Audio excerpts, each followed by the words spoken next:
This is a continuation of another video on building an interior wall out of shiplap. Now this was not an existing accent wall where shiplap was just tacked in over the existing drywall. No. This was a custom wall where we used shiplap in lieu of sheetrock. If you want to see the framing process, I'll leave a link so you can check out that first video. To ensure the shiplap was straight and level, I measured up roughly 3/4 of an inch higher than the width of the shiplap boards on each side of the wall and snapped a chalk line. Then I made sure to keep the top of the board at the chalk line as I tacked it in place. From there it was pretty simple, just adding one board at a time and making sure to stagger the seams as I went. And each seam was staggered over a stud.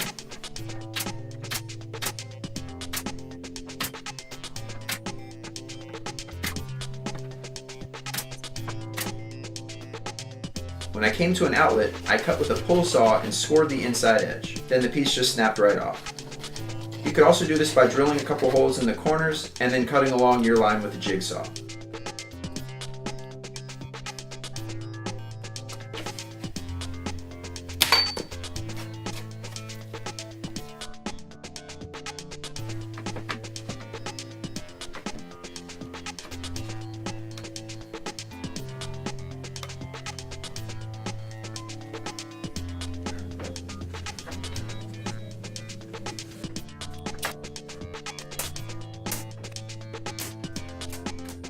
For any piece that went long, it was the pull saw to the rescue.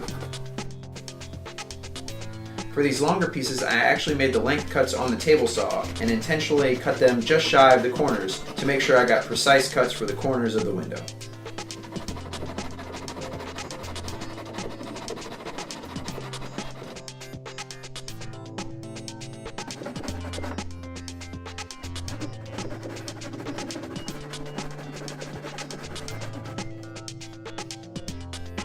After a few bits of trial and error, I learned that it was best to use hand tools instead of power tools when inside. The smoke alarm didn't like it, and you live and you learn. For the very last row, I had to cut a piece lengthwise to fit it in.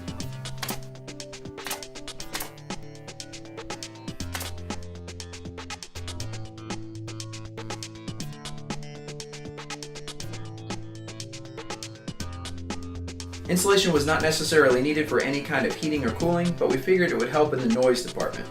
One roll was exactly what we needed to get this done. Nothing fancy, just placed it in between the studs and then covered it up with the shiplap.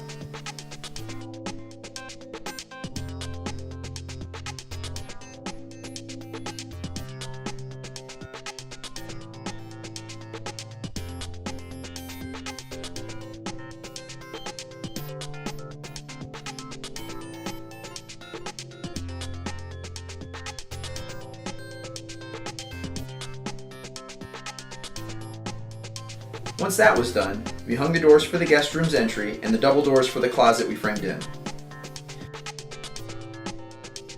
From there, the rest was all cosmetic. I added some 1x4 trim to the window and then added some baseboard trim. After that, we caulked all of the seams and spackled all of the brad nail holes. The shiplap was already primed white, but a couple coats of white paint made a world of difference in the final look. We basically built this entire wall around this antique window we had.